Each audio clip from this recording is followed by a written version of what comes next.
Hello and welcome to round 4 of the Automobilista Australia Rookie Cup. Tonight we are at the Johannesburg Historic, obviously 1976 circuit. So used to run F1 here back in the day. Nice fast flowing circuit, and Ben Purse is the first car out on track for this qualifying session. Obviously, being Rookie Cup, 3-race format this evening, with the first 2 races being held in qualifying 1-lap qualifying sessions, and then the final race being obviously sorted by championship standings. Just a little bit of information on the circuit. Obviously, this circuit is from 1976 in South Africa, Johannesburg. It is 4.365 kilometers long, and it is going to be, well, a slipstream is important, so we could see a little bit of weaving on the straights to break the toe and such. So being first out on the road, especially the middle part of the race, is unless you break away, is going to be a little bit difficult. So breaking the toe going to be mighty important, but most important corners on the circuit are the one Ben Purse is coming up to right now, which is the penultimate, well, really the final corner, but it is the penultimate corner. This next one coming up just before the start-finish line. That one right there is flat out, so that's a bit of a kink and not to worry about, but that obviously penultimate corner there sets you up beautifully. If you muck up the exit or the mid corner, it's going to compromise you down the straight. So you're right on board Ben Purse into turn 1.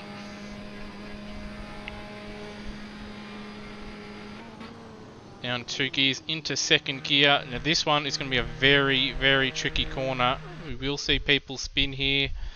And it does set you up down to, obviously this is turn 2 and then 3, which are flat out, but it's a long run down to turn 4, which is the next point where you hit the brakes. So if you muck up turn 1, it does cost you a lot of time.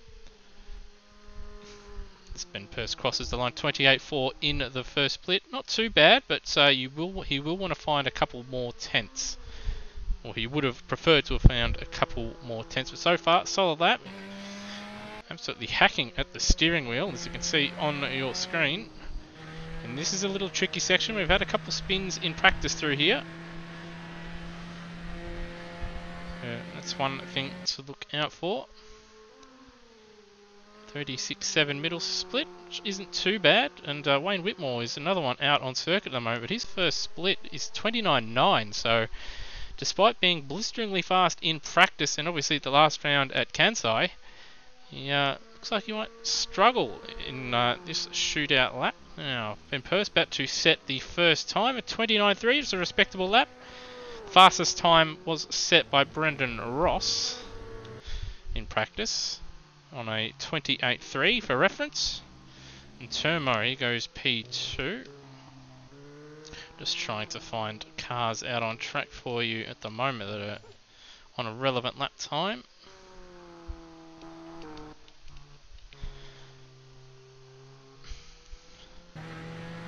Alright, so I've got Cracker here.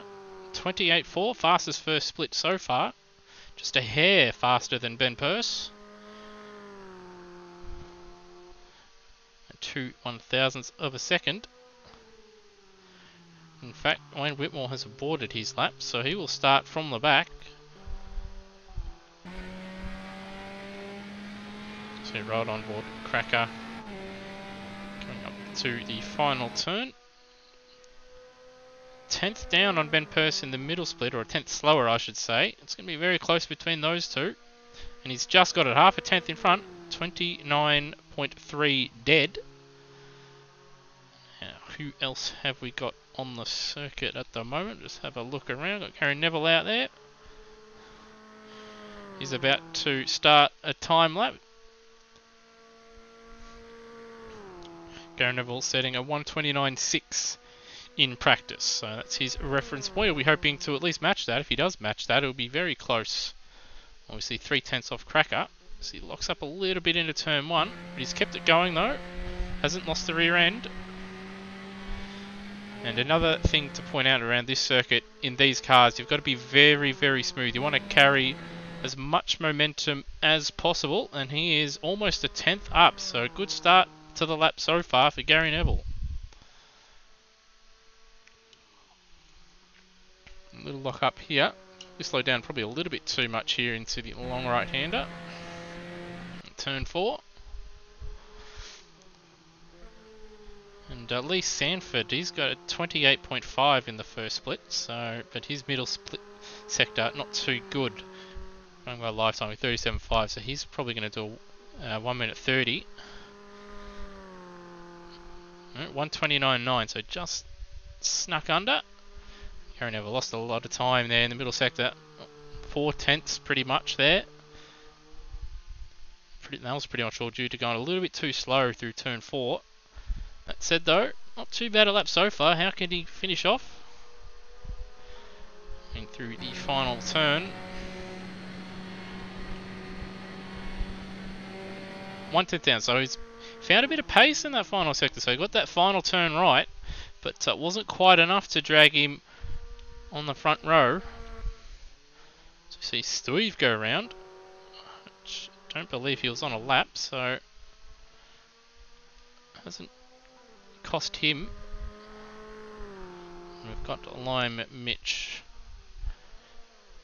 here. Must have had a spin on his. Oh no, that looks reasonable. But he's going to do 1:30 or 31 at 1 minute 30 is 0. So that moves him up to P5. Damien does a 32.9. And let's see. Got Brian Walsh coming through the finals, or coming up to the final sector now. 3 tenths down, so it's a solid lap for him so far. What can he do on the final split? Oh, he's ran very wide at the penultimate corner there, but he might not have cost him too much. But solid lap so far for Brian Walsh.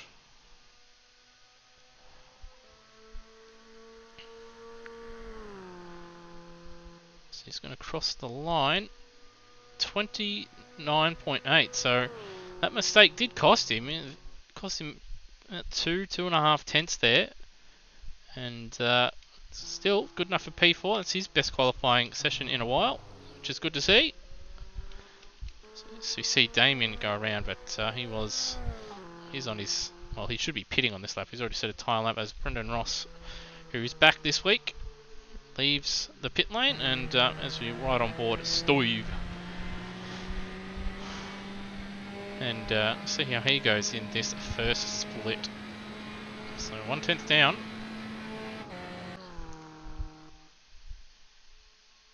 We've had Cracker jump up to the top.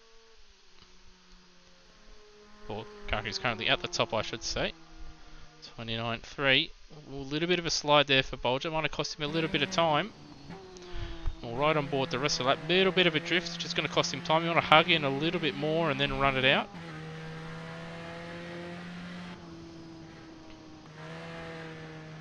A little bit conservative through the flip-flop. But still, 2 tenths up here, good middle split. And that's a pretty decent run through the penultimate corner. Yep. So I think we'll see our first 28, and Damien has been disqualified. So he's gone out and tried to set another lap time, and hasn't realised you only get 1 time lap in these qualifying sessions. So Steve crosses the line, 28.8. So first man into the 28s, and I believe Brendan Ross is the only. Well, we do have. Well, yeah, Glenn Miles is out on track, I believe.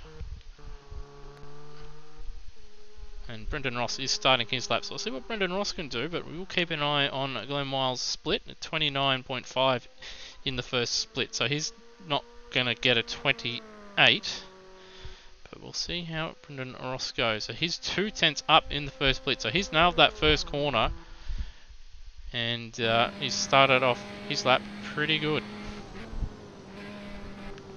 Ian that goes down to third here. Send a number of runners go down to second. I personally find that third gear is quite good. Could use a bit more of the road.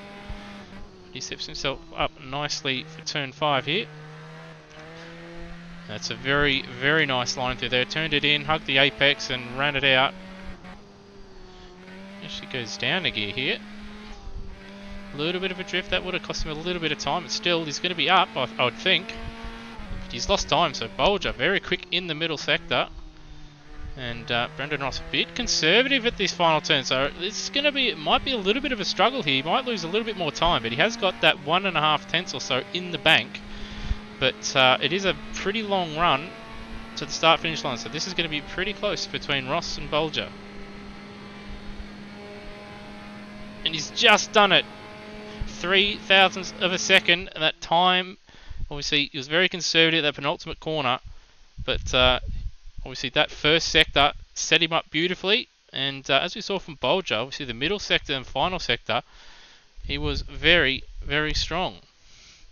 So, just to go over the qualifying session results, we've got Brendan Ross just sneaking home in front of Stoive on a 28.8. And then we've got Cracker in P3, Ben Purse P4. Hold up just one moment. Fortunately, it's ticked over to the race.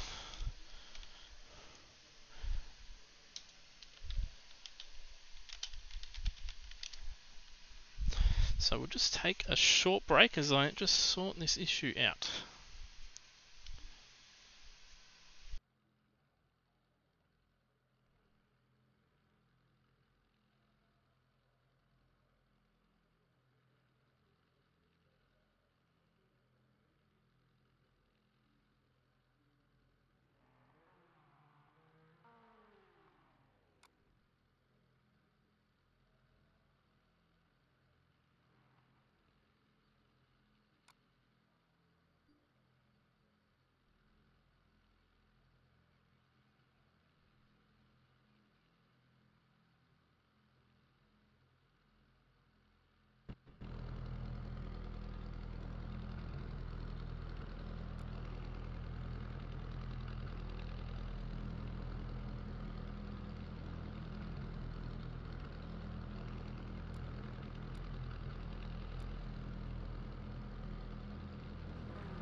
So apologies for that stream.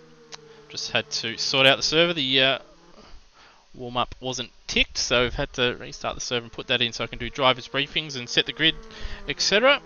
But we are now back in the warm-up session. We've given the drivers to the end of the warm-up session 6.5 minutes to get a little bit extra practice in, and that gives us time to go through the championship standings.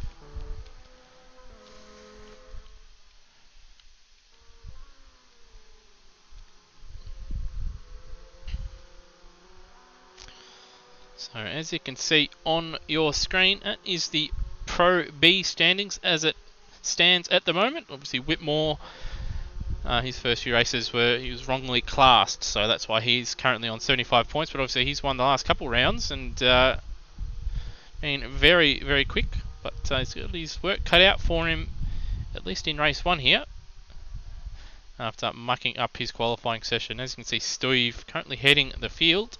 174. He's starting at the front, on the front row. So he's in a good position as it stands, at least for this round. Termo, he didn't qualify too well, but he's been there every round and been pretty solid. Didn't have the greatest qualifying session, but he'll be hoping to pick up more points in the race and keep himself in contention towards the end. Even if he doesn't quite have the speed, the consistency, as we've seen, helps win championships. And now Brendan Ross there, 130 points on pole position. It's good to see him back. See last year's rookie champion. And then Scott Murrell, Cracker, and Lee Sanford. Going to the rookie standings, Gary Neville on 130 points. He's had a very solid run so far this season. He would have had a couple very good results at Kansai, but he made a couple mistakes in a couple of those. Well, I'm pretty sure in all of them where he was in good positions. He's in I believe second and third in a couple of those races, but just made a couple mistakes and that dropped him down the field. That said, though, he's 14 points in front of Glenn Miles, who hasn't been quick, but he's just been present in every round, and he's not retired. He's just even if he's been a lap or two down, he's kept going and he's picked up points. So that's why he finds himself in P2. It does say P3 on the screen. That is because Wayne Whitmore's points were counted before. Obviously, he changed class, and we've just removed that. And Coops on 106 is not present tonight, which is a bit of a shame, but you showed a bit of pace, I believe, in the Yakarapagua round, and made some great overtakes and defending moves in that one. Hopefully we see him soon. And Ben Peirce, a newcomer, looked very solid in practice and in qualifying, so we should see him jump up the standings should he continue his hot form. Brownie on 48, joined by Luke Joyner, and Brian Walsh on 40. He's missed a couple rounds, but it is good to see that he's present for this one. So, as you can see, that is the run from, the start-finish line is just on the other side of that hill up there. As you can see, a very, very long run down to turn 1. And then a long sweeping right-hander. But yeah, this track, very fun in these cars. Once you get the hang of these cars, and you learn to either be on the brake or the throttle, you can't sort of be in between. You've got to be on one or the other, otherwise the back end does like to step out a little bit. But once you sort of pick that up, and around here turn 1 is notoriously tricky, because it does invite you to brake later. But if you do, obviously, you do lose the back end quite easily. So right on board Ben Peirce. I don't know if he's on a keyboard or a gamepad, but he does like using a lot of quick movements. It's doing well for him. 28.8 so far in practice. Or in the warm-up session, I should say.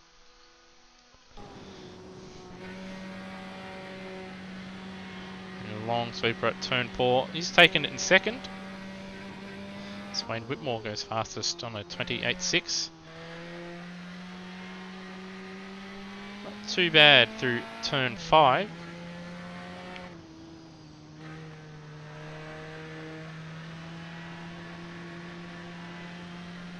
It could be a little bit quicker everywhere,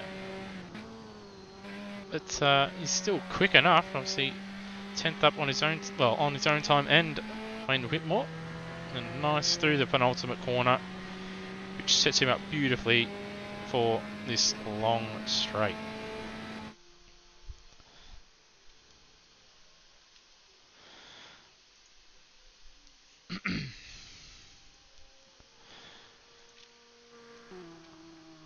So we'll just have a look around a moment. Got a minute left in the warm-up session.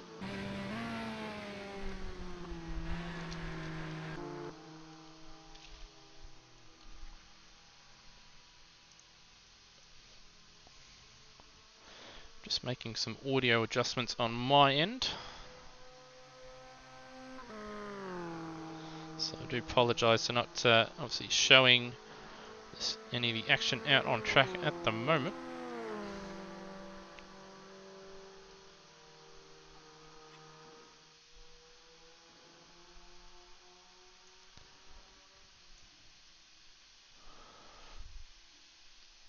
So we're just about to tick over to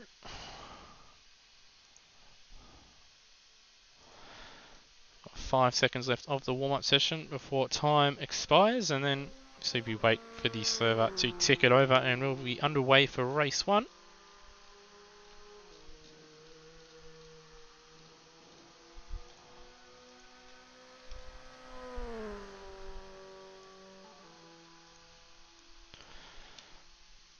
So currently in the warm-up, before it ticks over, Wayne Whitmore fastest, 28.652. Ben Purse at 28.833. And then Cracker at 29.0. Stuyve at 29.2. And then Gary Neville at 30.0.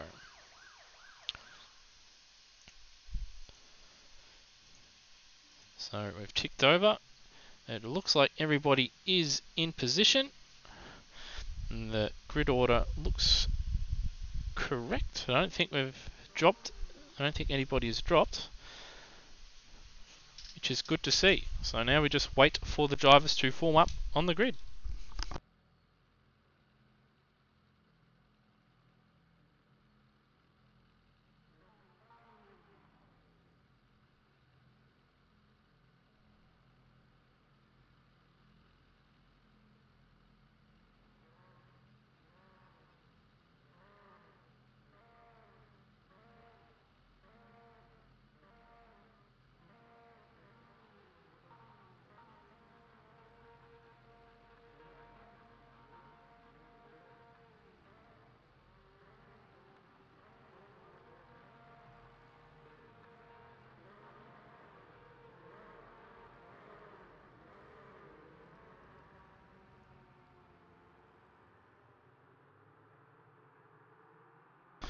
Apologies for the break there. Just had to go and have a little break and grab myself a drink to get us ready.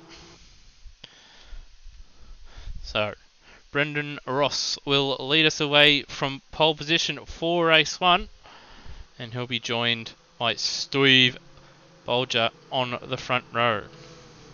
Cracker did a solid job. He'll start P3, and Ben Purse will join him on the second row. Gary Neville, very solid qualifying performance from him, continuing his pretty decent form in these cars. He starts P5. Brian Walsh having one of his best qualifying performances at Automobilista Australia, so it's good to see him on the up. He will start P6. Lee Sanford, he will start from P7. Lime Mitch will start 8th. Turmo, not the greatest qualifying performance from him, but he'll be hoping that he can keep it on the road and pick up some more points. And he'll start from 9th. Mike Coulston, he will start 10th. Glenn Miles will start 11th. Wayne Whitmore had an off on his lap and didn't set a lap time. So he starts at the back, so we should see some overtaking from him, which will give us something to look at. So he'll start 12th, and Damien, which is I believe this is his first round in the series, he'll start at the back as he got himself disqualified by doing an additional lap. And obviously, once you get disqualified, your time gets deleted.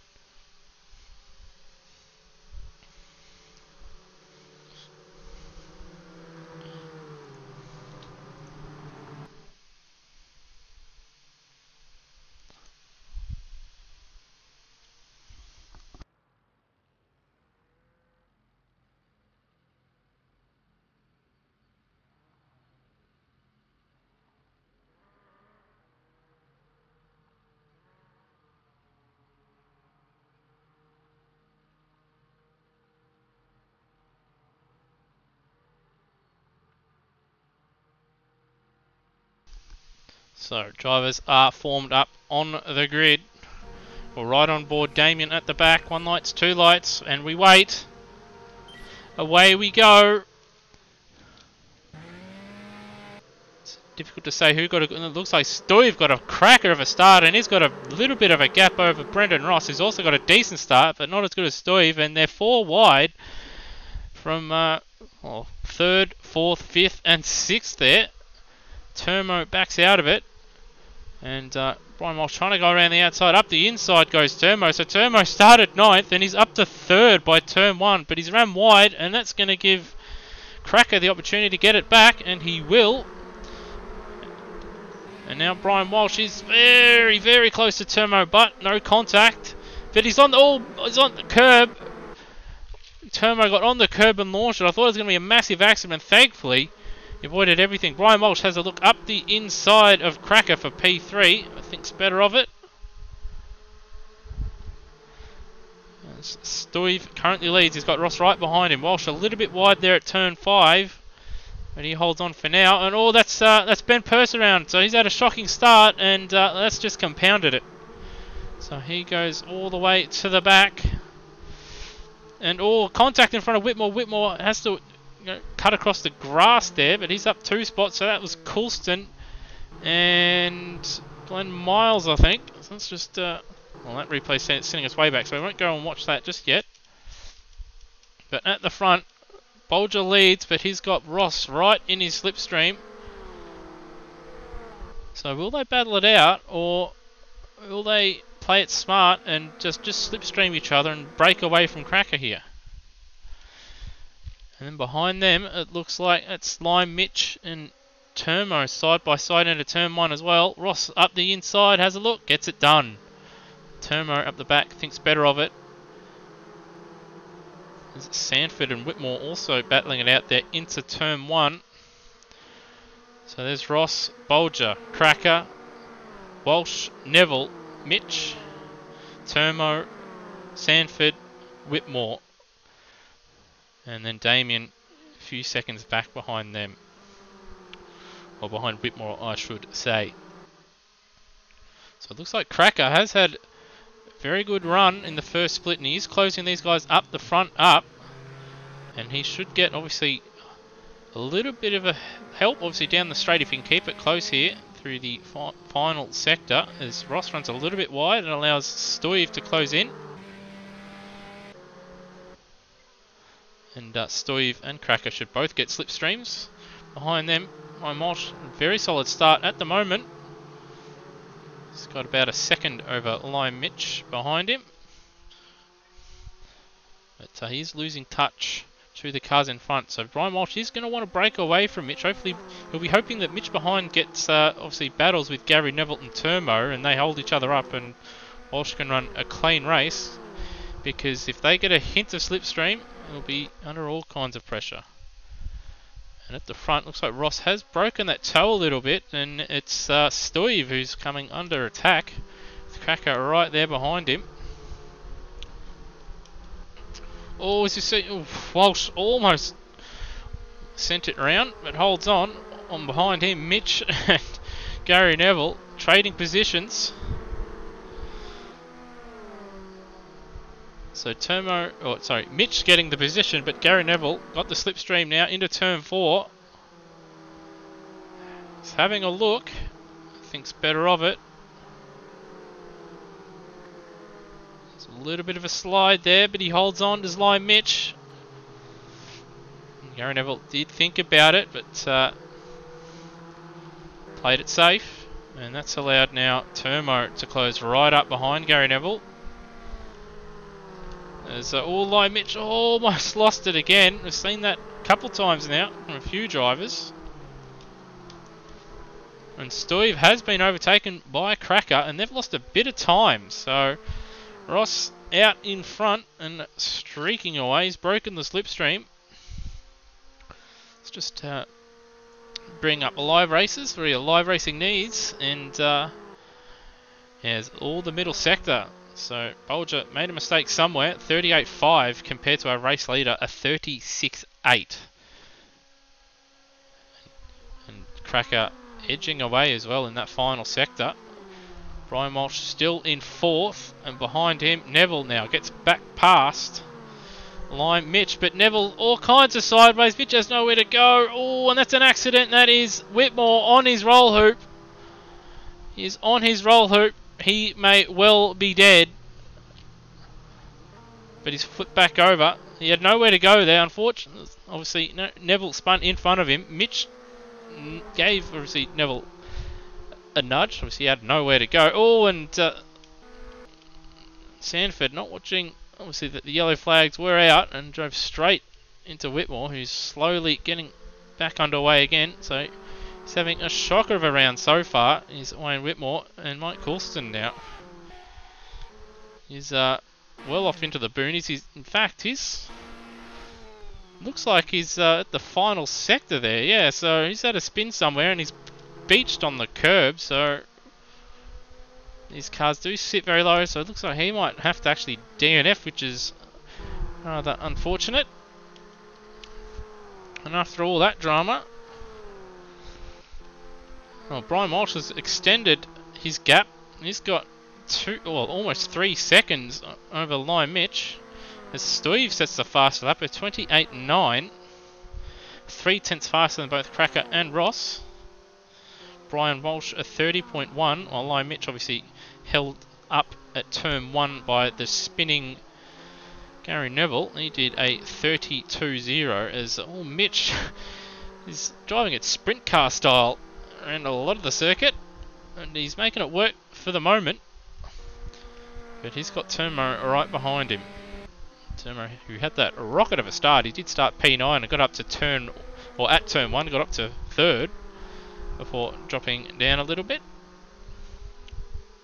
And Stuyve has actually got past. He's got past Cracker.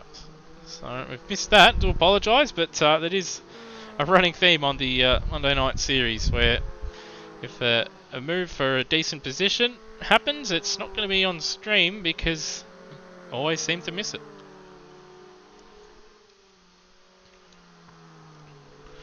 So the gap between Bolger and Ross, 2.7 seconds as Ross exits the final turn. So Ross has edged away a little bit.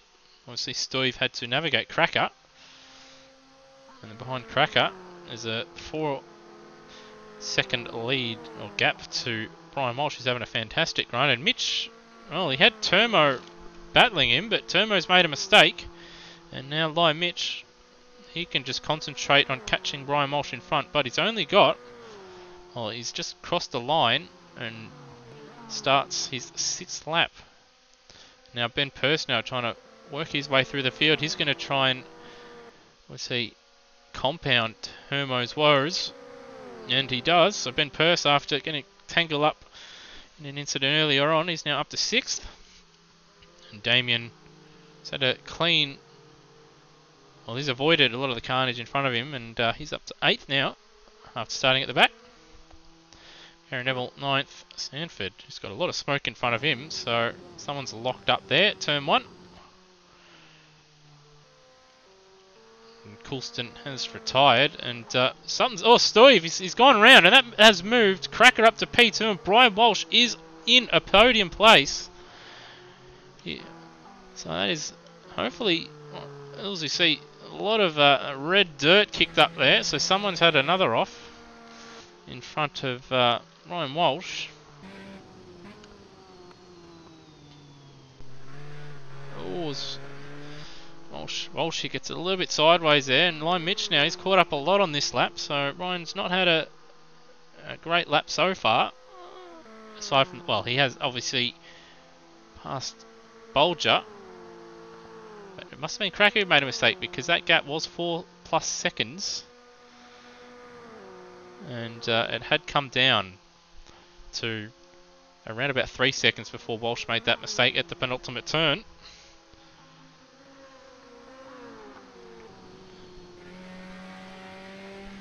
Right on board, Ryan Walsh, who should have a little bit sideways there through turn 1, but it keeps it going, and obviously Lime Mitch behind him has been sideways whenever we've looked at him. So Ross has got a 6-second lead over Cracker now, so perhaps Cracker, Bolger had an incident there somewhere. It's held them both up. Unfortunate, Steve now dropped down to P5. And Lime Mitch doing all he can to try and close the gap as Walsh locks up to turn 5 there, and that's allowed Lime Mitch to close right up.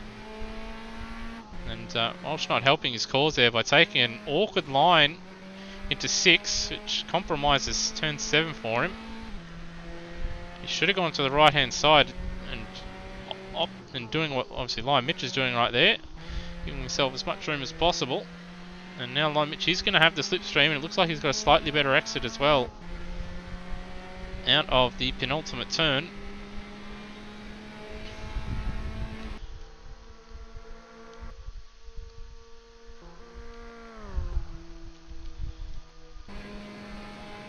Actually, no, it's not really quite close enough.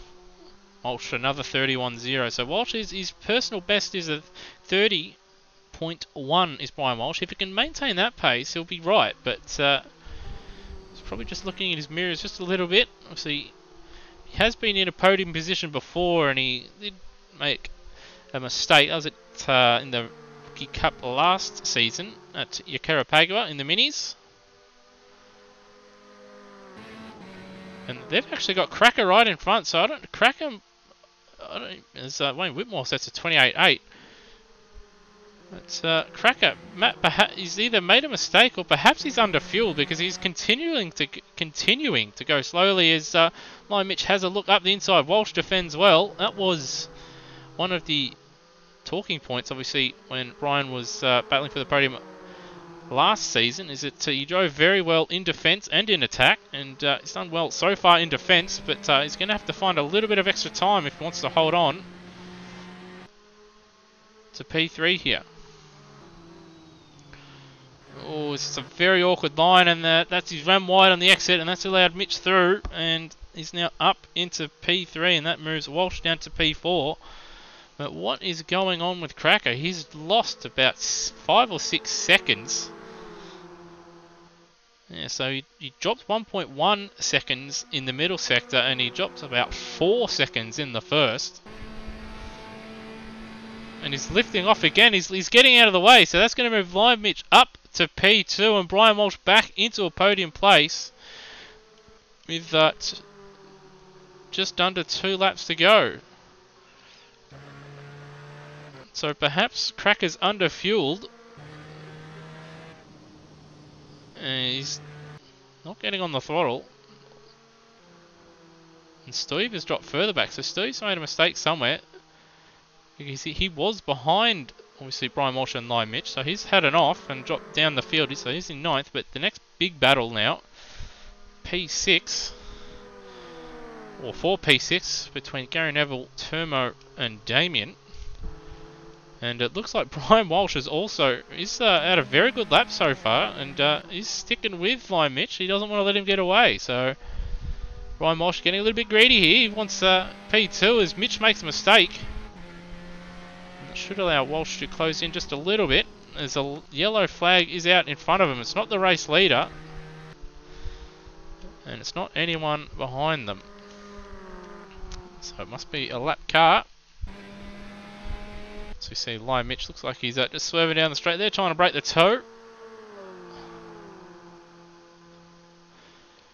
And Brendan Ross has started the final lap.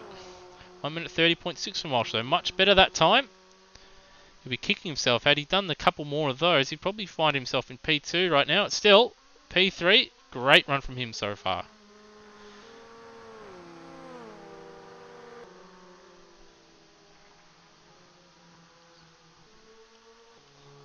And looks like Damien has sort of dropped off the back of Turmo a little bit. And looked like Gary Neville had edged away, but he's made a mistake at turn 1. He's made another mistake, and that's going to give... Well, that will give Turmo the position, because that's killed all the momentum and speed. And Gary Neville is not going to get that back in this car. Well, that said, though, he has held on. So Turmo a bit conservative there. And for now, Gary Neville holds on. And Cracker has DNF'd, as has Lee Sanford. So Cracker must have underfueled as Gary Neville locks up. And we just cut to, obviously, Brendan Ross coming up to the final corner. So he will take race 1. And there it is. Brendan Ross wins race 1. Lime Mitch will cross the line. 2.6 seconds. So, obviously, Ryan Walsh has made a bit of an error in the first sector and lost a bit of time in the middle sector as well. But Lime Mitch, P2, so a great run from him. Kept it nice and clean. Didn't make mistakes while others around him did. He finishes P2. And Brian Walsh, fantastic race from him. Obviously, very good qualifying session, and he's topped it off, being very consistent throughout the race. And he gets his first podium, I believe it's his first podium at Automobilista Australia. Ben Purse, he'll be kicking himself after an early error. Well, obviously early error was on the first lap. He obviously didn't get a great start and then dropped down the field after having a spin. And Turmo's crossed the line with smoke, so he's blown his engine. But still, he just got over the line, so he got past Gary Neville in the end there. Damien finishes P7. Don't believe he made a mistake. And obviously kept it out of the barriers. Not bad from him. So P7 for Damien. Obviously Steve started at the front, and well, he'll be quite frustrated once again. He can't quite convert these good qualifying sessions that he has, and a couple errors costing him dearly. And he finished P8, and then Wayne Whitmore obviously didn't qualify too well. Obviously had that error. And in qualifying, didn't set a lap, was up to, I believe it would have been about 6th or so position, and then something happened off screen that we missed, and, oh actually no, we did see it. Obviously, Gary Neville losing it at turn 1, and poor old Wayne had nowhere to go and ended up on his roll hoop. But damage didn't affect him too badly because he kept it going and finishes P9. And Glenn Miles kept it going, and he was the last of our finishers in P10. Well, Cracker, he must have underfueled, and Lee Sanford and Mike Coulston being the other two retirements.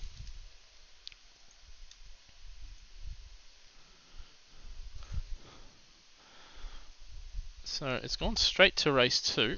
So we'll just sort this out. For once the service settings actually worked, where we have 2 races selected in the server, and it's actually worked. So every other time I've done it, it's not. So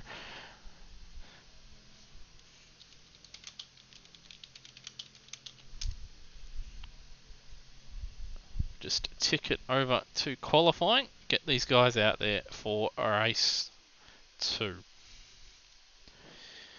Well, if you're wondering why we're not taking a break, well, obviously I'm here on my own, and also the last 2 of the Rookie Cup videos that have been put up have been copyright struck. So the elevated music, for God knows whatever reason, I didn't think it was copyrighted, but it was. So just going to try and talk my way through it. By the end of the night I won't be able to talk, but that's a future Lewis problem. And anyway, we have ticked over to qualifying.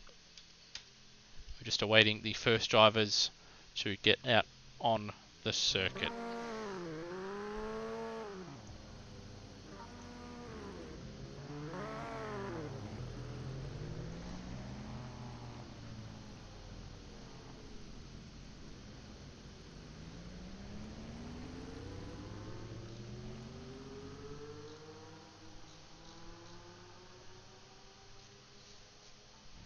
And just looking at the Facebook comments, I believe you are watching, Brock. I can see you've commented on the live stream there. Yes, Sando is doing the rookies.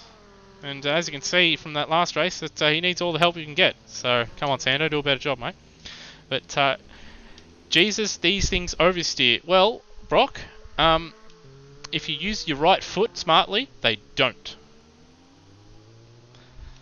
But that's what these things are about. We're trying to help these, obviously, less experienced and guys that do need a bit of help. Put them in these things, which are a blast to drive. They might oversteer a lot, but they do teach a lot about throttle and brake control, which are vital, obviously, when you get to faster cars, obviously such as the Formula 1 series or LMP2 cars and the like, and as well as obviously with the throttle and obviously the oversteer, obviously similar to a supercar in a way, but these things obviously don't brake or take corners, anything like it. But certainly the oversteer is something to look out for, but it is easily managed.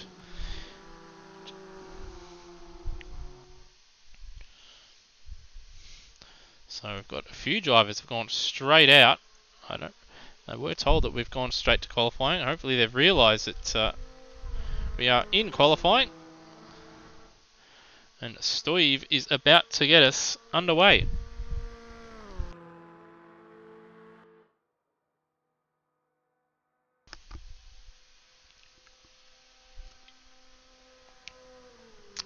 So we have Stoiv, well, pretty much have half the field out, and Stoiv's lost it. Very easy to do. No one did it in the first qualifying session, or in the, well, we did see Gary Neville do it in the race, but not to that extent at turn 1. But Stoiv's going to keep going. But that's what I was trying to get across, is that at turn 1 in these things, you've got to be, as soon as you're off the brake, you've got to be on the throttle, and looks like Stoiv not quite quick enough there, and around she blows. Goes. Blows.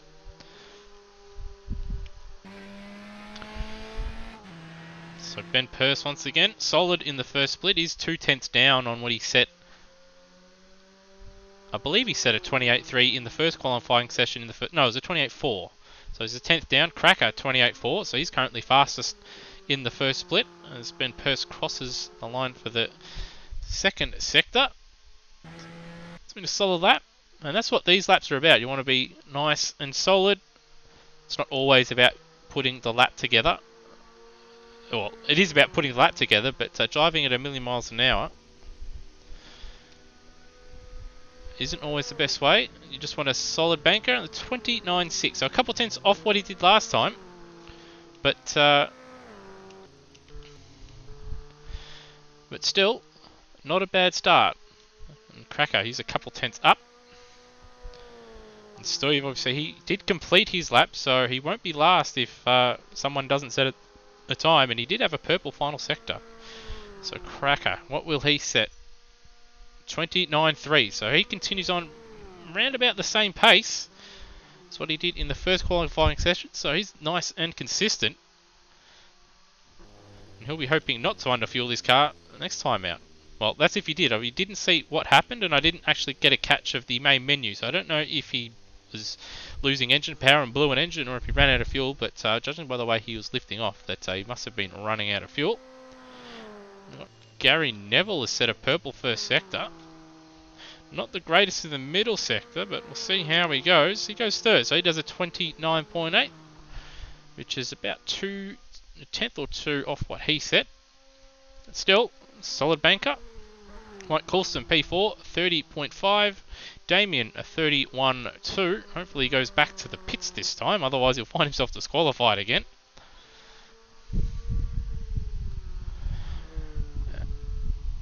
And Rhodey, if you bring more terrible puns like that, I'm going to have to hire you.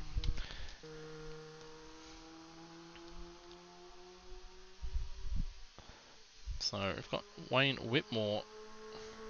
I believe he's about to be the first one of the cars out on track about to set a lap. So we will go and ride on board Wayne Whitmore. So he's gradually down the gears into second, onto the throttle nice and early. Uses all the road and curbing and more. Very, very smooth so far, which is what you want to be around this track in these cars. Half a tenth off Cracker in the first split, but Whitmore has been very quick in the middle and final sectors. Just blips down the gears. He didn't even brake really, just half throttle, down a gear, and he goes. Still remains nice and smooth. Fairly close to the apex, runs a bit too wide there. Still not too bad so far. Damien has gone and done it again, and we've missed the middle split there for Whitmore.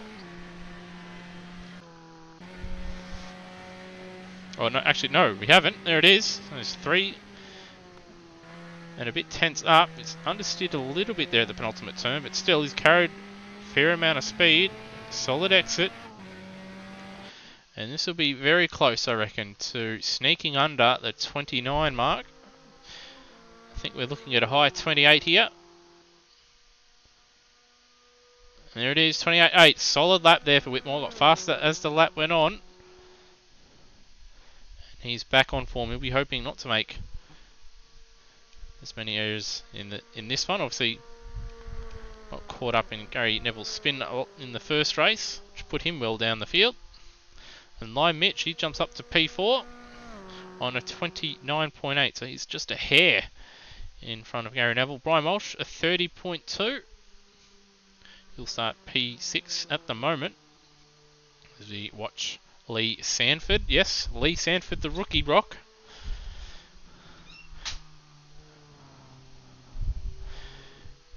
And if you are still watching, Brock, it would be actually good to see you in this series.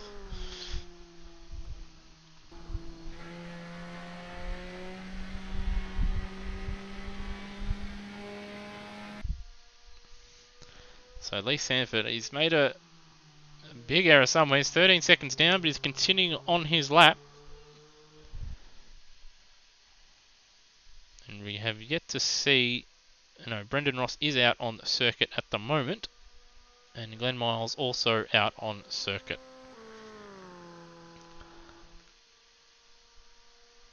So, looking at the sector times, looks like Lee Sanford had an off at the first corner. 40.6, which is a good 12 seconds off Wayne Whitmore's first split, and as you can see visually, not too happy. Alright, next man on a lap, it's Glenn Miles, coming up to the second split, 1.9 off.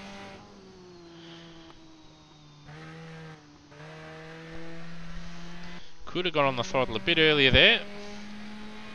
Still, nice and smooth out of the final turn, and roadie, that is terrible. So, and Miles approaches the line, 31.2, not a bad lap. That puts him in front of obviously both Bolger and Sanford, who did continue their laps after having an error, and he's 7 tenths down on Mike Coulston in front of him. And we've got Brendan Ross out on circuit at the moment. He's the only one out there. It doesn't look like Termo is going to set a lap. Or perhaps Termo went out on track, but had an off on his out lap. Because there's only a minute remaining, so Termo's not going to get out and set a lap. And Ross, very solid start to his lap, but we'll see Whitmore, he got faster as lap went on, and his first split wasn't the fastest, so it'll be interesting to see how their middle sectors compare. A 36.5 in the middle sector for Whitmore, which is far and away the fastest. The next fastest is a 36.9, so good 4 tenths. And then it was also fastest in the final sector by 2 tenths as well.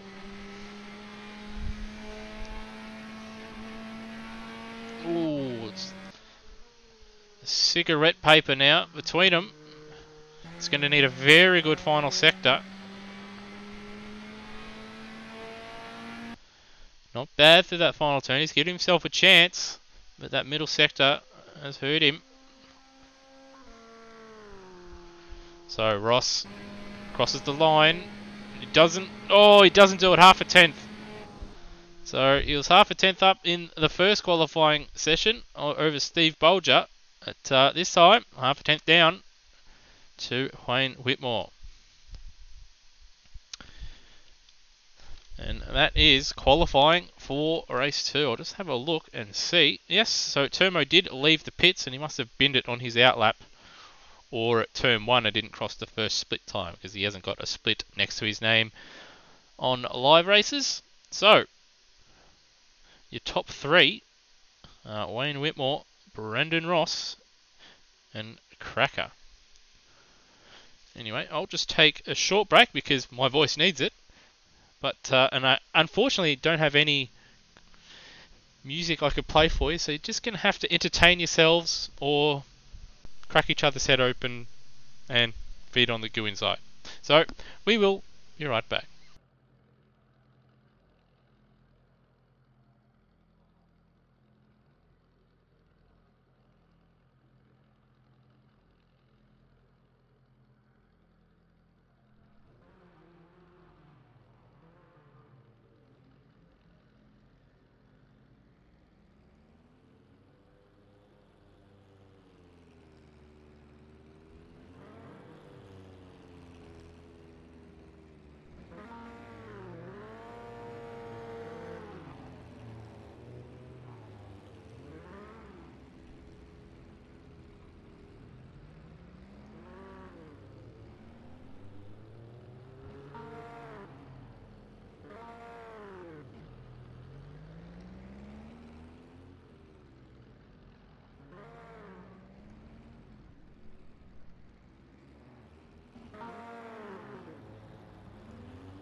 and we are back. We've got about just a tick under 4 minutes to go in the second warm-up session, just prior to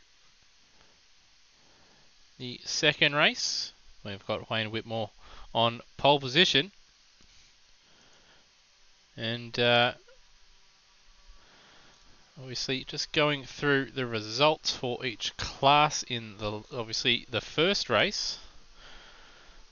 I'll just bring that up on my screen just to kill off a bit of time.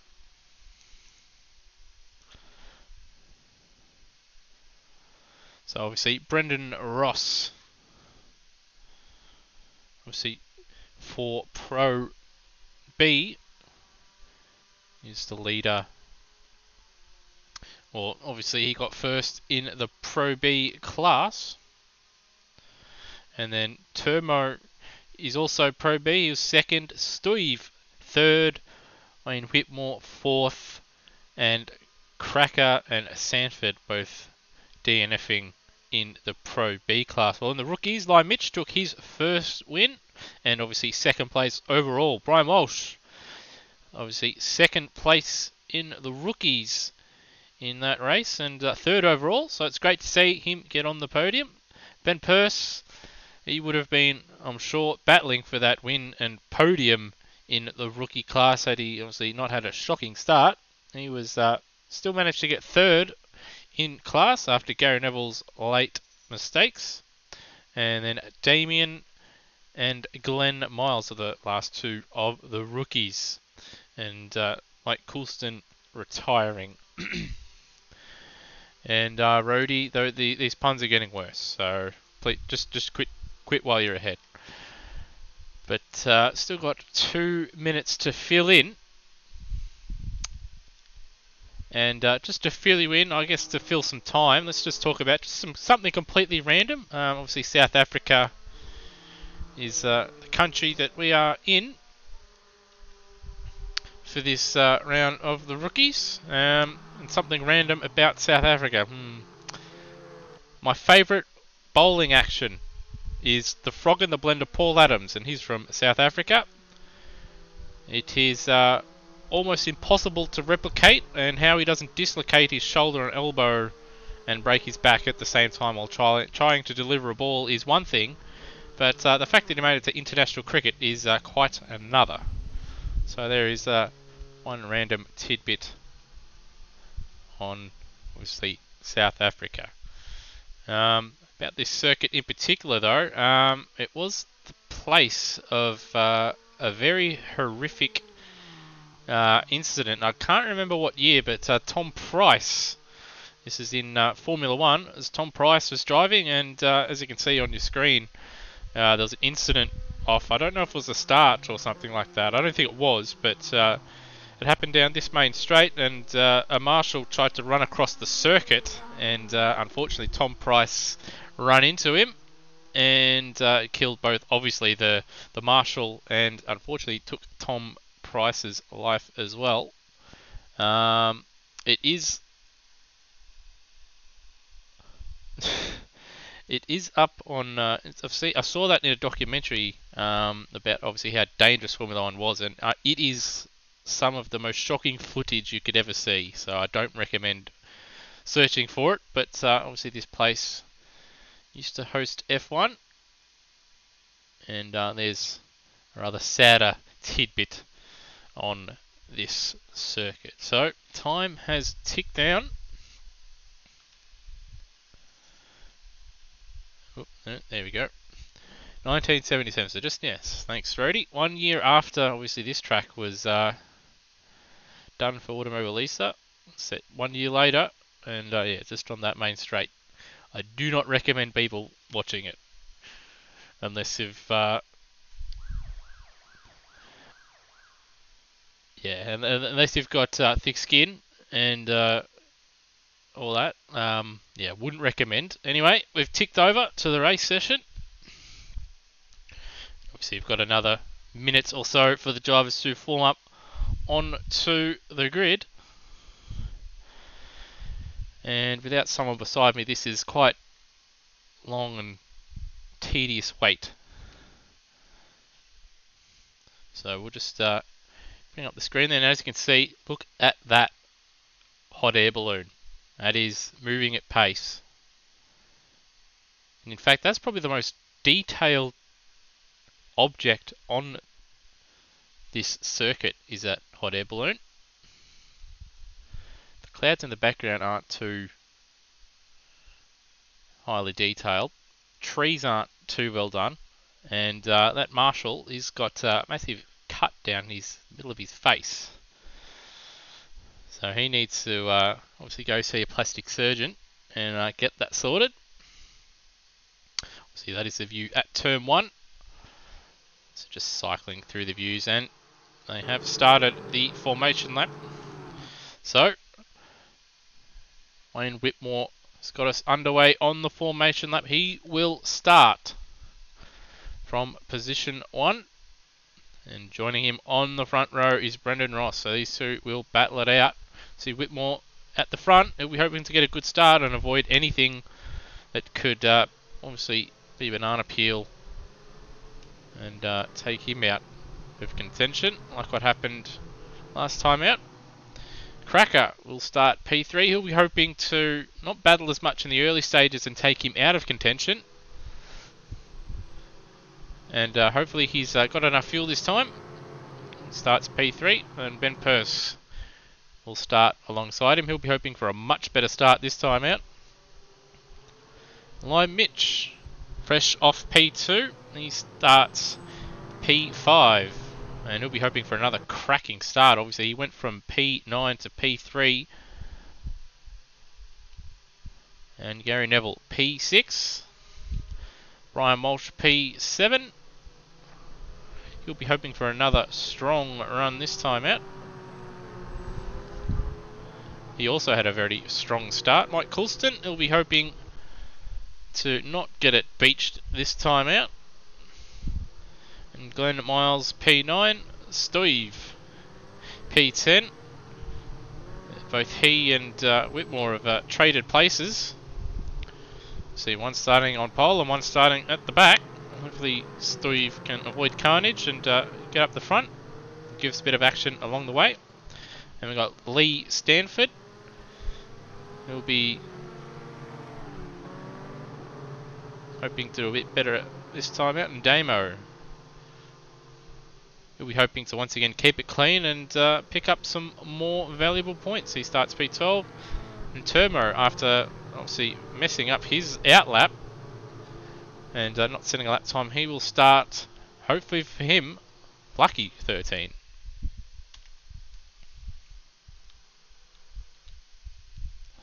So we'll just try and find a decent spot for the grid. This one looks alright. We can see the start lights and how the drivers get away. As we see the drivers begin to form up onto the grid. And as you can see, just as you can see, this track, it doesn't take up a lot of space compared to a lot of the current circuits around the world. You know, the drivers are formed up. Bit of a slope to deal with. Bit of blinking from Wayne Whitmore. One light, two lights, and away we go. Looks like the front two got a good start, and one of the red and black cars just didn't get away, and they're going to drop way back. But Whitmore, he did get a decent start, but Brendan Ross, he got a better one, and he will lead into turn 1. And Lime Mitch has got another great start. He's up 2 spots, and Steve Bolger having a look, and he's defending from Cracker, and Cracker's got Brian Walsh right behind him. And then Glenn Miles has also had a good start. He's up 2. Lee Sanford up 3. Ben Purse, he's not had a good start once again, and a little bit of contact with Sanford. Sanford has to back out of it. And that's going to allow Damien past. So Damien up 3 spots. And there's Turmo and Coulston and Neville. They're all in very similar cars. So it's difficult to work out which one is which. But Brendan Ross has dropped back. So, and my Mitch now, he's up to P2 and right behind Whitmore. So Ross is going to want to get past Mitch as soon as possible, because there is a bit of a pace difference between the two. As looks like Ben Purse and Glenn Miles side by side there. There's a bit of contact. There's Damien involved, and hopefully no one collects them. But at the front, let's see, Whitmore's got a little bit away, broken away a little bit there from Lime Mitch. Not quite as quick. And Ross trying to get back into P2 as soon as possible. But with these two battling, it's allowing Whitmore just to edge away. And behind them, Steve, he's up to 4th. He's had a cracker. He's having a look now. And they're going 3 wide into turn 1. A little bit of contact, and it's sent Rossi a little bit sideways, but Rossi held onto it. But out of all that, Steve now up to P3. So, no, he's dropped back. So, Rossi got the good exit, as did Lime Mitch. And then behind him, Cracker also got a good exit. So, we could see, after looking at P3, we could see Steve drop all the way back now to P5. And with all that battling, it's allowing Whitmore just to break free a little bit. He's got almost a second now over these guys. If they're smart, they'll stop battling for a little bit and use the slipstream and close back in on Whitmore. Unfortunately, looks like Brian Walsh was caught up in some kind of incident. He's dropped back down the field. He's now in 10th.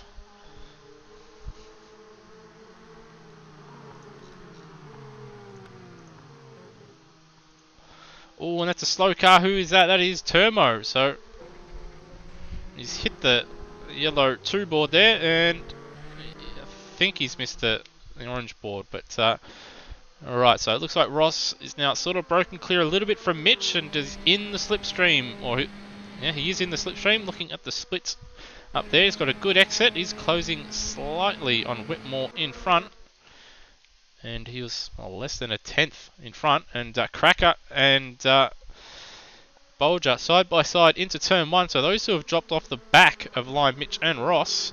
So those two must have battled it out in the second half of the lap. And now Ben Purse is closing in on both of them.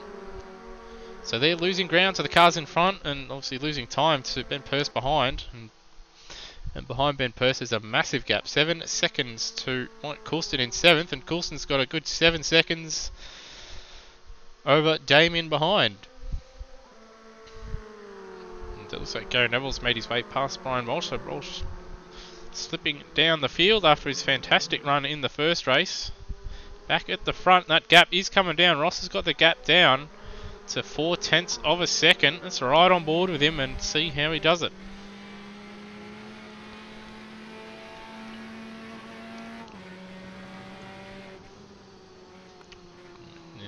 A lot less, he's not sliding as much as Whitmore in front, or at least in those two corners anyway. He has lost a little bit of time, and it looks like Lime Mitch is doing a fairly decent job this time out.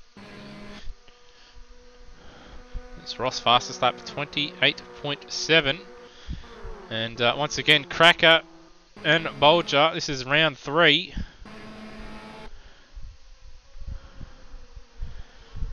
So there is your top 5. And there's Bolger. Oh, he's coming a bit too deep. He hasn't got on the throttle quick enough. And his Cracker's done a fantastic job to avoid, obviously, being collected by Bolger. And that little half moment there has allowed Ben Purse to get by. And it's allowed Purse to also close in quite a bit on Cracker in front.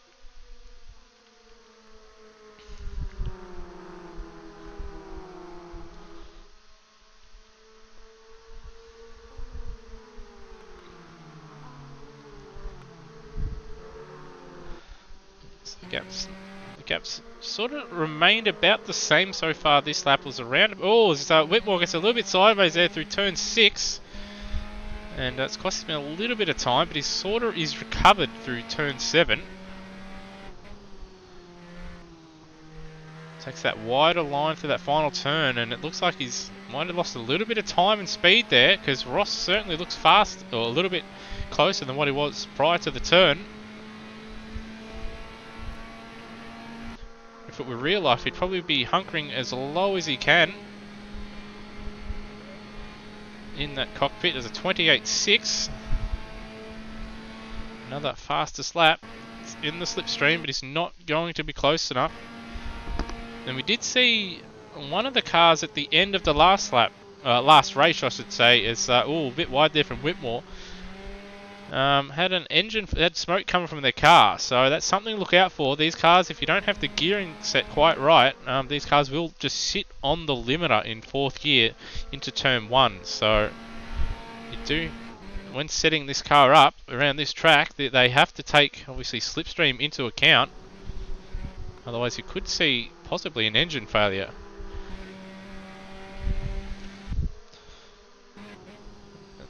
So far, Whitmore holding strong.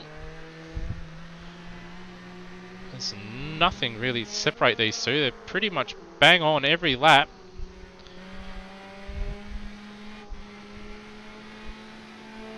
And Bolger now, looking back, he's dropped off a little bit from Ben Purse and Cracker in front. Lime Mitch, obviously, he's dropped off the back of Ross and Whitmore. He can't maintain the pace of the obviously the front two there. And Cracker and Purse slowly reeling him in. And Ross, once again, fastest 2/10 faster. 28.4. He's very close. But he's probably going to run out of revs and decides to back out of it. So he smartly got out of it. And he'll be hoping to set a move up into turn 4 or turn 5.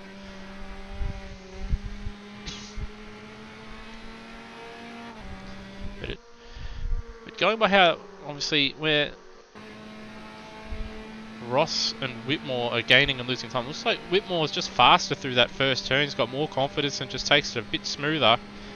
And that's giving him the breathing room throughout the rest of the lap to hold on to the lead. So if Ross wants to get, obviously, second race victory of the night, he's going to need to absolutely nail turn 1 and set up the rest of the lap. Otherwise, he's not going to be close enough coming out of the final turn to get a move done. So we see yellow flags and there's smoke on the inside of the final turn there. Well, that is Glenn Miles.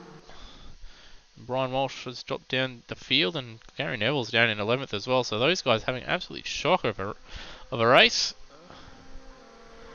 And Ross, once again, not quite close enough behind them though. Cracker, he's going to be close enough, I reckon. And Mitch goes defensive early. Cracker just holds his line. But he's going to hit the limiter and he's not going to go... Yeah, he's not quite close enough that time, but he's right there now. And Ben Purse is right there as well. So these three, they're covered by less than a second now.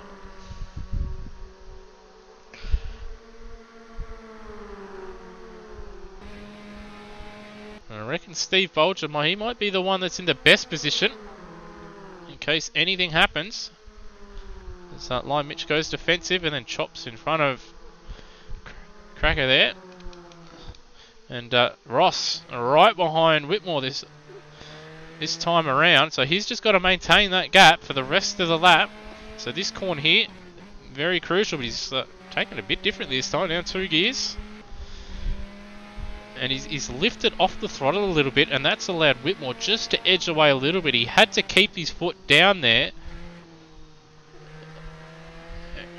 And he probably should get on the throttle a bit earlier there at that penultimate corner.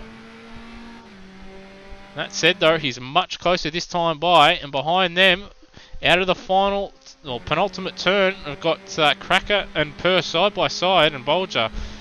He'll be looking to make it 3 wide as Rossi have 28.3 and he's right behind and looking to make it stick into turn 1. He should get that done. And he does. It took him a few laps, but he set it up. And now we've got Bolger and Purse having a look up the inside of Cracker.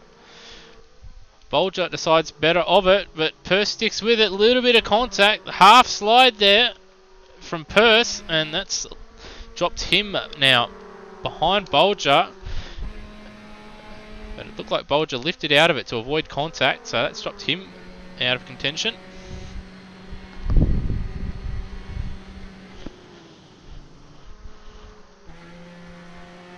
There's Mitch bit sideways there through turn 4.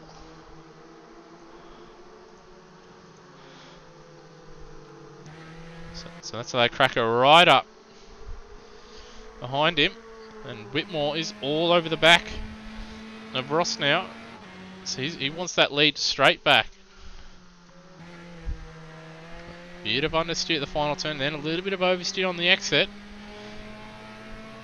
Ross has got the better exit there, but Whitmore will have the slipstream.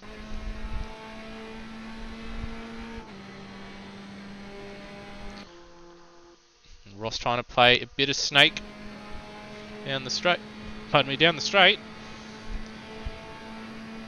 And Whitmore, it's going to be very tight. It's going for it. It's on the edge, but he's going to get that done. Ross gives him the space. Ross has got a slightly better exit though, but next corner being a right hand has compromised him a bit. And Mitch now up to P3. Bolger P4. Purse P5. And Cracker down in P6. So he's dropped a couple spots there.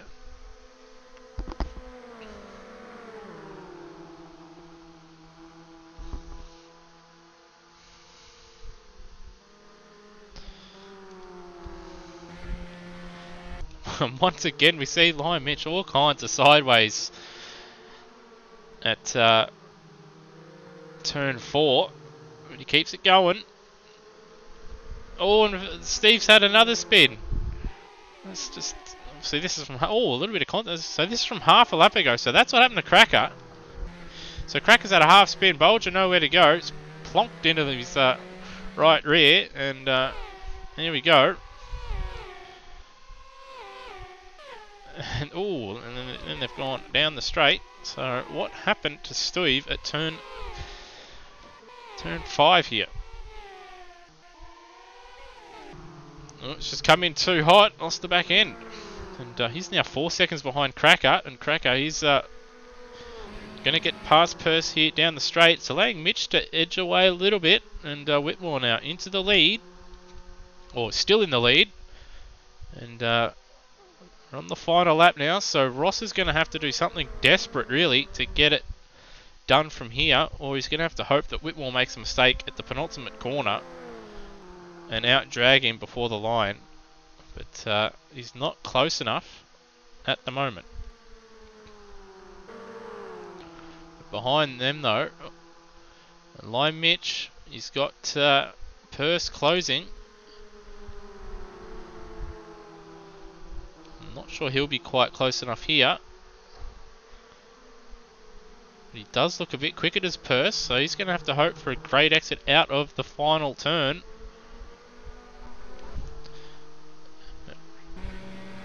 Ross is half a second behind Whitmore.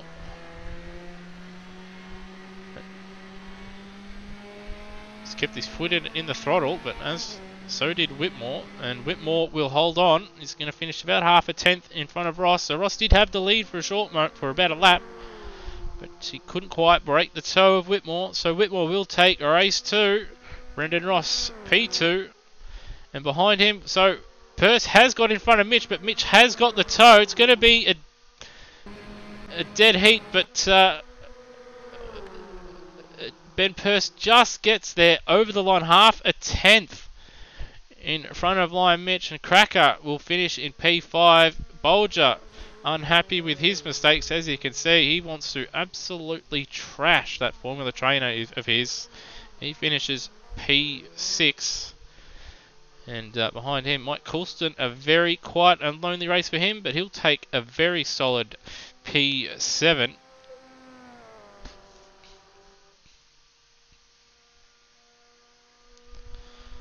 And there it is, P7. And then behind him, Damien, barring something catastrophic, should cross the line to finish in P8. So once again, nice and quiet from Damien. I don't believe he made too many mistakes. But he kept out of the trouble, and he finishes P8, which I believe is third in class. Turmo P9, Lee Sanford P10, and Ryan Walsh will finish in P12. Well, I was going to say it's going to finish in P12, but Gary Neville's... Well, he was in front of Gary Neville, but... oh, he's blown an engine. Or has he just braked? What is he doing? I do not know what Ryan Walsh is doing. But he just practically parks it. So Gary Neville finishes 11th, Ryan Walsh 12th, and Glenn Miles in 13th. So all cars finished, which is good to see.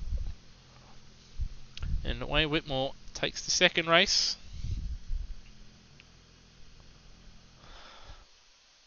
With Brendan Ross in hot pursuit in P2. So we'll just take a short break as I go through and set the grid for the third and final race. So we shall be back.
Okay, welcome back. So, the reverse grid is set, or the reverse championship order grid is set.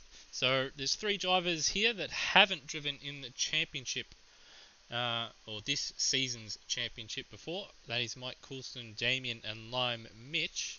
So, those guys will start at the back of the field, but at the next round, obviously, they'll probably start towards, obviously, the front. I'm just about to tick over to the race session and about to get the final race of the evening underway. Let's just hope the grid is in correct order. And it is.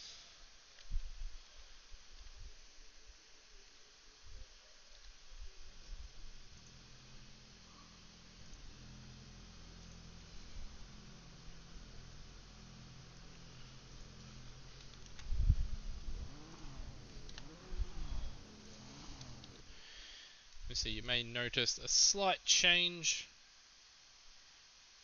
in obviously the lighting of the track. Obviously you're starting, had to make a slight change to the server settings for this final race. So we're starting a little bit later. There's a little bit more track grip out there for the drivers. So as you can see, Brian Walsh will lead us away. And one of the viewers out there, Rody, has been kind enough to send us in some, a link to the Kyalami Circuit, which obviously is this Johannesburg Circuit. Obviously a bit different to what it was back in the 70s. And the link that he sent me, something that does surprise me, is that Kyalami, they have their own wine. So there you go. There's a Kyalami wine. Have their own wine collection. Something a bit different for a race circuit.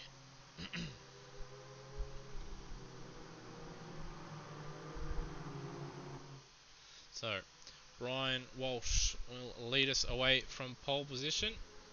He'll have Cracker for company on the front row. So, we'll probably see him and Ben Purse battle it out. That said, though, Brian Walsh has had a couple of great starts, so he might break away early. Lee Sanford will start P4. Glenn Miles, P5. Gary Neville, P6. Brendan Ross, P7. Termo in P8. Stoive, P9. Wayne Whitmore will start P10. Mike Coulston, P11. Damien, P12. And Lime Mitch will start at the back, but as we've seen in both the races so far, he's very, very good off the start line, so look out for him to make his way through the field off the start.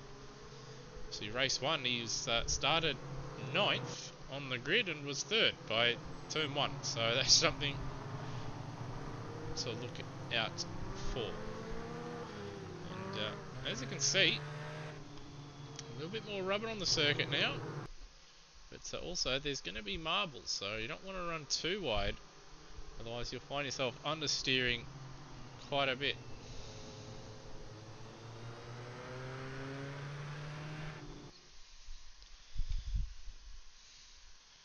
And just another tidbit on this circuit. The original circuit was built in 1961. Also hosted 18 rounds of the Formula 1 World Championship from 1967 until 1985, until the layout was changed in 1988. With only half of the original layout being retained. And just looking at the map, that would be pretty much the middle sector. That was the only bit that they've sort of kept. Everything else is completely different, but about to get underway here.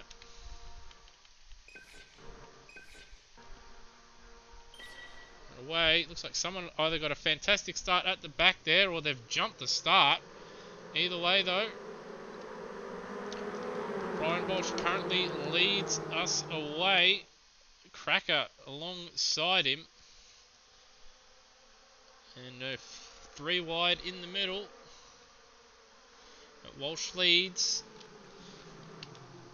And Brendan Ross have 5 spots, so he was the one that must have got the fantastic start, and he's already up to P2, so he's set himself up beautifully.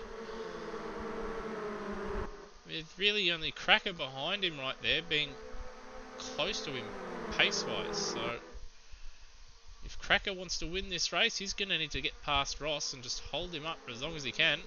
So Walsh a little bit wide there, but he holds on. And Glenn Miles defends. Ryan Mitch right behind him. Oh, as you see, it looks like Walsh just a little bit too eager there. And runs wide onto the grass. And then he's gotten out of shape and he's going to force Mitch into the barrier there. Just too aggressive. He should have been just a little bit more conservative. And instead of trying to push the envelope and hanging it out wide, and Aaron Neville's around. So it's a couple spinners early on, and we've got a familiar face up front. But Cracker is in his slipstream, and we'll be hoping to get a move done into turn 1, but I'm not quite sure he's close enough.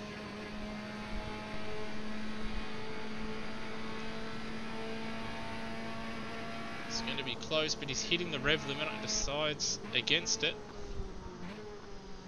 Bit conservative there into turn 1. He's lost a little bit of time.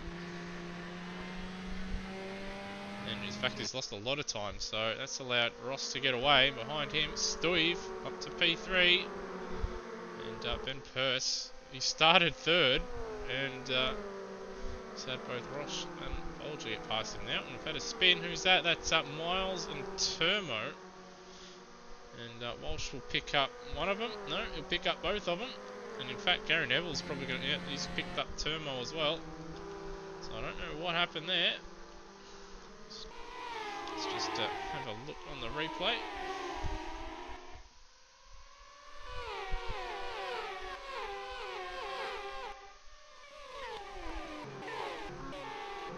Alright, so into turn 1. What has happened here? And then up to turn 2. Miles has just lifted, lost it, and then he's just sent Turmo to the barriers hard, but damage turned down a little bit, so he survives. And up the front, Ross second clear of Cracker, so he's broken the toe. And now Bolger 1.2 behind Cracker.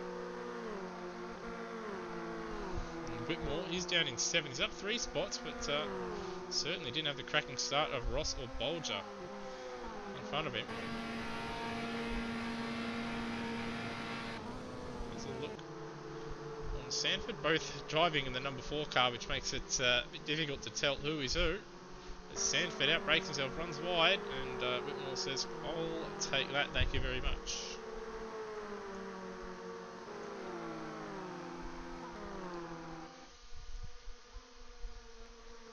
Looks like Cracker's closed in a little bit on this lap so far. Got the gap back under a second.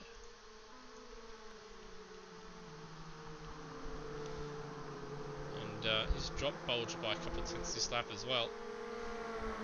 Bolger just be hoping for a clean race. He's made errors in both of them so far when he's been in pretty solid positions.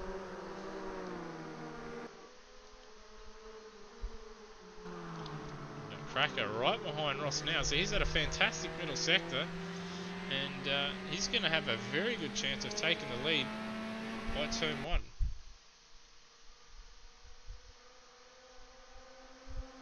His first, second, third, fourth, 5th, 6th, 7th and 8th. And there's Walshy and Damien there battling it out for 9th place. Fastest lap of the race, Wayne Whitmore 27.8. Obviously the track is rubbered up now, and he would have had a bit of a helping hand with the slipstream. And the gap between himself and race leader Ross is only 5 seconds. So if he keeps that pace up and Ross keeps battling, he might whittle it down a bit. But he's still going to need Ross to lose second a lap just about to get it done. So Bolger gets it sideways but holds on.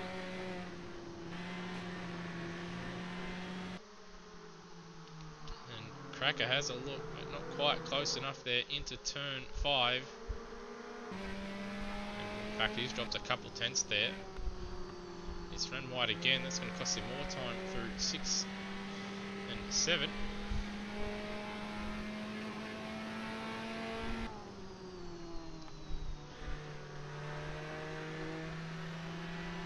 And that gap is almost out to a second again. And in fact, Bolger's now taken that gap down. And Lime Mitch, he's got Wayne Whitmore for company now. Purple middle sector, 35.8 in the middle sector. That's 4 tenths faster than Brendan Ross this lap alone.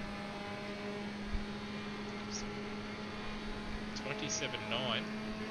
10th faster than Brendan Ross in the lead. So with that pace, Ross will maintain a bit of a gap over Whitmore. Whitmore up the inside of Mitch. Nice and smooth. And he gets the job done. The job's not going to be over though. Obviously Mitch is going to have to slipstream. In fact, he got out of it and lost the back end just a little bit there, and it's cost him a little bit of momentum, and it's probably killed off his chance for getting back past Whitmore, at least for now. Using all the road and more, pushing too hard, and he's around, but he's going to recover it. Spectacular recovery, and he'll hold on to 6th.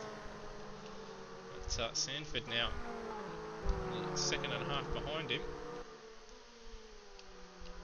And Cracker, he's made a mistake in the middle sector. Yeah, 37.6. So it's 1.5 seconds slower in the middle sector. So you see something's happened. So I think Damien there. So we got Miles and Turmo on a lap down. They had that incident at turn 1. Bolger now, he's got a very good run. There's Whitmore 27.7. And that looks like Bolger should move up into P2. And he does. Cracker's right there though. He's not giving it up. He's not making it easy. Whitmore, he's not too far away. There he is. He's only 2 seconds behind Bolger now. So Bolger and Cracker, they should work together. Otherwise they'll find themselves probably behind Whitmore by race's end. But they're going to continue to battle here. Both on the edge with as Cracker loses it on the marbles and he spins it round, and that's going to drop him as looks like Mitch went round again. I think he did the same thing as he did the last lap, and Cracker smart moves out of the way and waits for a clear gap to get going, and so he's dropped down to 8th. And now Sanford's closed back in on Mitch, who ran wide again, and he's almost in the barrier there, and that will allow Lee Sanford up into P5. Well, that said though, very confident on the throttle is Mitch, and he'll hold on. He got the better exit in front of him, and Whitmore has got past Ben Purse.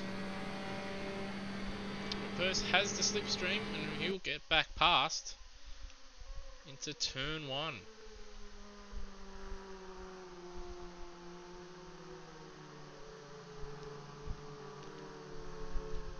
So some good battles up and down the field, but also some errors from drivers.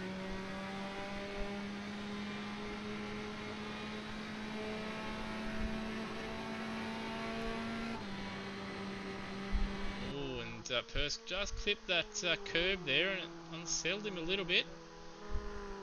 And Whitmore very loose in the back end, but makes it stick. It's run wide there. It's cost him a little bit of time, and he's not going to be able to get by into turn 5 there. Purse a little bit wide, as you can see his front wheels hacking that steering wheel. Oh, and he slows down a little bit more than Whitmore would have expected. Almost ran into the back of Purse there. Whitmore should get it done as Purse just slides a bit on entry, and Whitmore right there with him. He'll get it done. Might even get it done by the start-finish line, in fact. Pads a lift. He'll get it done, that's for sure. And while these two have battled, they've lost about a second to Bolger in front over that last lap. 28.7 for Whitmore and 27.7 for Bolger. So Bolger fastest man on the track, but unfortunately he's got 3 seconds to Ross in front, so too little too late for him as Purse runs wide on the marbles, and that around he goes. Whitmore once again had nowhere to go. Some flashbacks from race 1. He avoids carnage this time, and he'll take P3, and Ben Purse, that'll drop him probably below Mitch, because Mitch will have the run here into turn 4. No, not quite close enough, but he'll have a look. Mitch does like having a go through turn 4 here, having run wide a couple of times, and he does so again on the grass. So he does give it everything as Purse gets a little bit sideways. It forces him wide. Mitch pushing hard. He runs wide.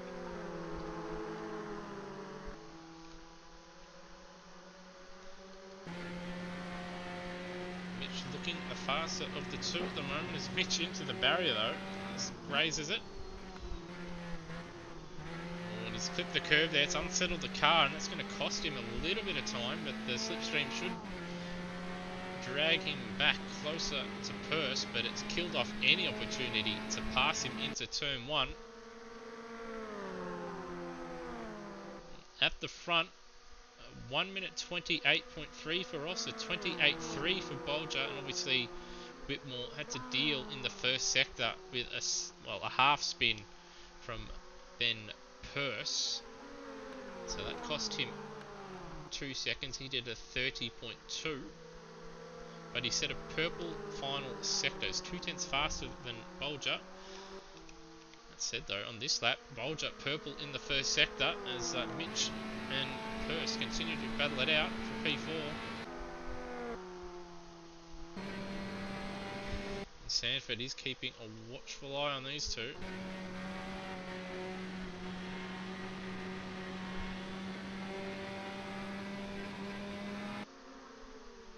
Whitmore also very close to a purple first sector. And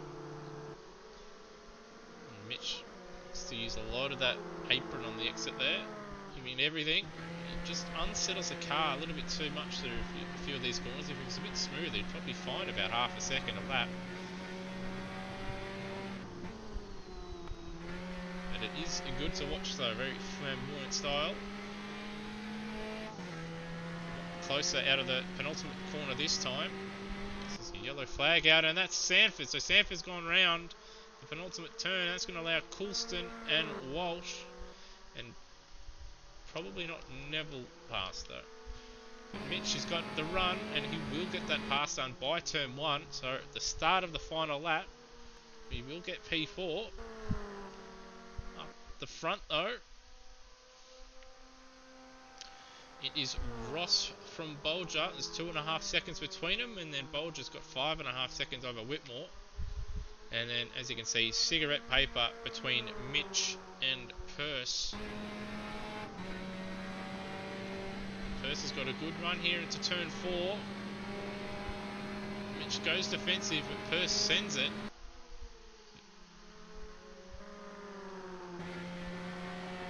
And Mitch holds on around the outside. Purse a little bit more conservative, breaks a bit later into 5, and Mitch loses the back end a little bit. That's going to give Purse a chance. He's just got to stay close, but he's looking to get the move done into 7, or 6 and 7, not quite close enough. He's got a good run though.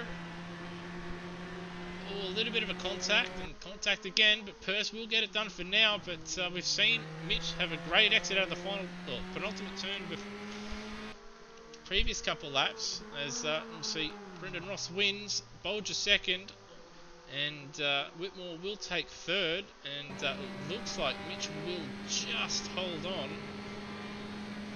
as Whitmore on the last lap sets the fastest lap. And there it is, Lion Mitch, 4th place, just holds on.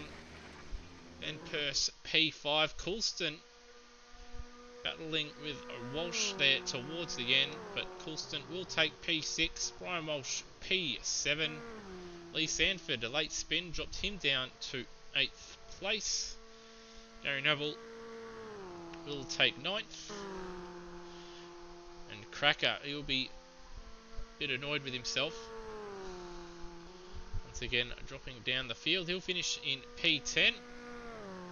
So he's starting in front of all the other contenders in Ross, Bolger and Whitmore, but Ross with that fantastic start put him under pressure. And Damien will finish P11. Termo a lap down in 12th after being caught up with Miles, who finishes in 13th. So that is 3 from 3 here in Joburg, with Brendan Ross taking 2, taking race 1 and race 3, and in the second race we saw Wayne Whitmore take the victory. That said though, we've seen some fantastic racing, it must be said. Obviously long straights, fast corners has provided some fantastic racing in these Formula trainers, which are, well, they are Formula Fords.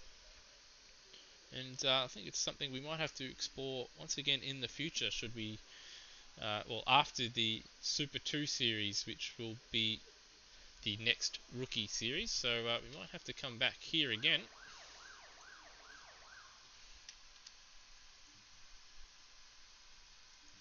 So just go over once again the final results of the third race there. So obviously Brendan Ross the winner, Steve Bolger P2, Wayne Whitmore P3, Liam Mitch P4, Ben Purse P5, Mike Coulston P6, Brian Walsh P7, Lee Sanford P8, Gary Neville 9th, Cracker 10th, Damien 11th, Termo 12th, and Glenn Miles in 13th.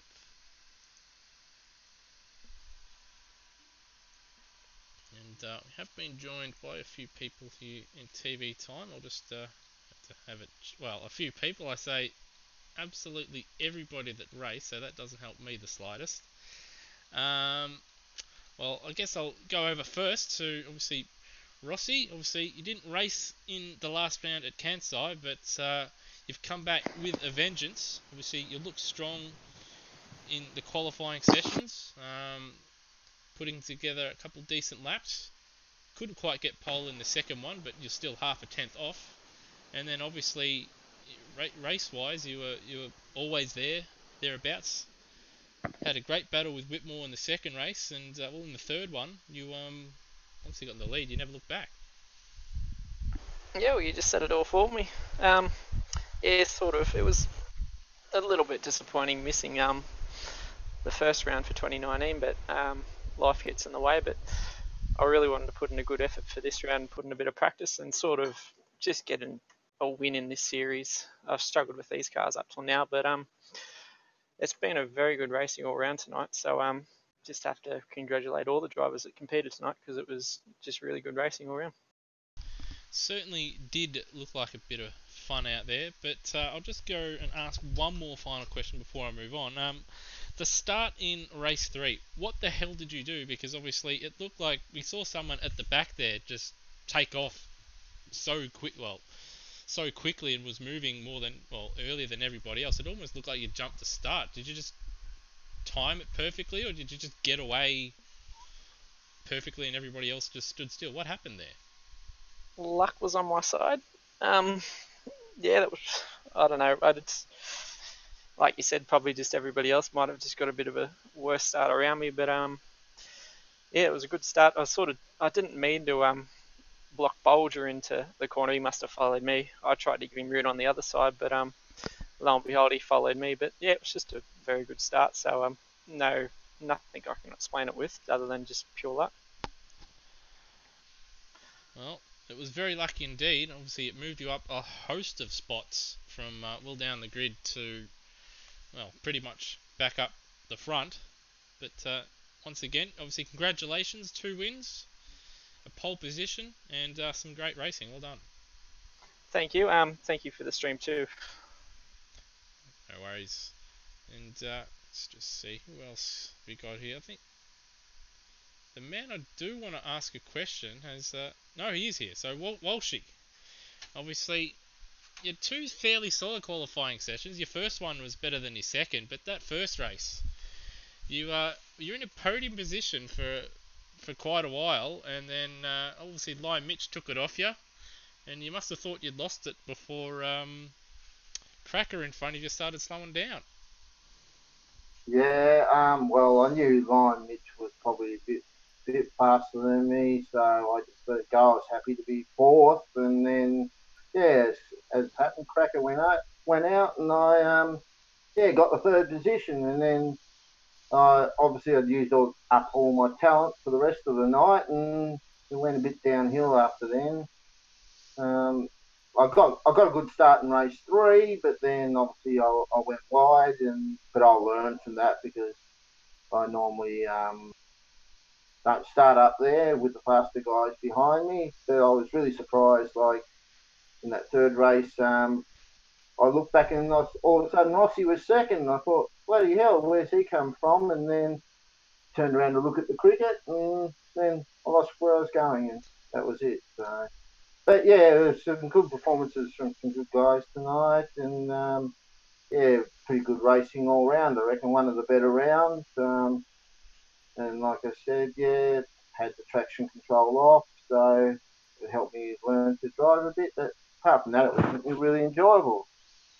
Well, that's good to hear, and obviously I believe that's your first podium as well. So obviously you had a bit of fun out there, and nabbed a pretty decent result out there too. Yeah, I'll learn from it, like I said, and hopefully come back stronger wherever we are next round. Well, we look forward to it. All right, so we got one final question. We go to one final interview. We'll go to obviously Wayne Whitmore. Wayne, you didn't have the greatest qualifying session to say the least. Well, the first time out, but and that sort of compounded itself where you got caught up in other people's incidents, obviously in that first race. But you bounced back beautifully in that obviously second qualifying session by just pipping Rossi, and obviously you and Rossi had a fantastic battle in that second race, but you just managed to obviously get the lead on the final lap, and you held on. Yeah, I got caught out with the very lack of grip for the qualifying. I had way too much front grip for that. So yeah, I got caught out. Didn't take enough notice of what that was. Missed that. And buggered it up from there. And yeah, race 2 was fun. Enjoyed race 2. And coming from the back of the field again for race 3, I was happy to get up to 3. Yeah, for a little while there in race 3, it looked like you. Obviously, Rossi got the fantastic start and was well away, but it looked like for a little while there that you might have even been able to sort of close in, but you just got held up a little bit, battling with, I believe it was not quite Steve, I think it was Mitch there for a little bit, and he sort of let Steve and Rossi get away there as you two were battling. Yeah, just took a couple of laps of racing of the other cars that I couldn't get it back up. But yeah, was, always happy to finish. Well, that said though, you had the pace. There's obviously a couple minor errors and just stuck behind people at the wrong time, but still another great round from you, and you'll be hoping obviously to put together another fantastic round next time out. Yeah, great racing for everyone. Thank you. Alright, well that will wrap up the interview, so we'll just before we head off, we'll just talk about upcoming events at Automobilista Australia. Obviously the next event coming up is next Monday's Touring Car Championship. That is from, I think it's from Alton Park, but I can't remember off the top of my head. But yes, next Monday it is the touring cars. No, it's from Cascavel, my mistake, which a lot of people seem to enjoy last season. So hopefully you see a big grid once again, and hopefully you see some more fantastic racing. And we've also had, obviously, the World Endurance Championship registrations have opened. That features LMP2 cars and GT3 cars. Currently there's only 2 LMP2 cars. We do hope to see a few more entrants in that, but should that not happen, we'll just have a GT World Series instead, but obviously keeping the same calendar. So we do hope to see people give that a shot. And also the 2019 Formula 1 series has also opened for registration, where we will be using the Formula Ultimate cars, the ones without the halos, and the physics will either be obviously the Formula Ultimate or possibly the Formula Razor, depending on obviously how people feel about the two. So we hope to see obviously a few more registrations there. Regarding the supercars, that will once the R&R guys and Nigel in particular, who's done a fantastic job, and well, Robert Fitness as well, done a fantastic job with the liveries and making a new model, the new ZB. Once that livery pack is done, which should be soon, we'll then make an announcement on the series. It will be run in a very similar fashion to last season, where there will be, obviously, if there's a supercar round on the weekend, the following Thursday night, that will be when the same event will take place. So obviously, when the Adelaide round 1 comes up, obviously we'll be running the Adelaide round on Thursday night. Obviously, we don't have the Newcastle or the Bend, but we will have circuits in place which will obviously sort of mimic both of those circuits in place of them, should obviously a version of them not be available, but that should be coming soon. And well, from me, I hope you've enjoyed our broadcast. I've certainly enjoyed calling it, although I am a bit out of breath. Obviously, hopefully the drivers enjoyed their night out. It looked like plenty of fun out there, plenty of overtaking, and we hope to see you obviously next Monday for the touring cars, and in 2 weeks' time for the rookies once again. Cheers.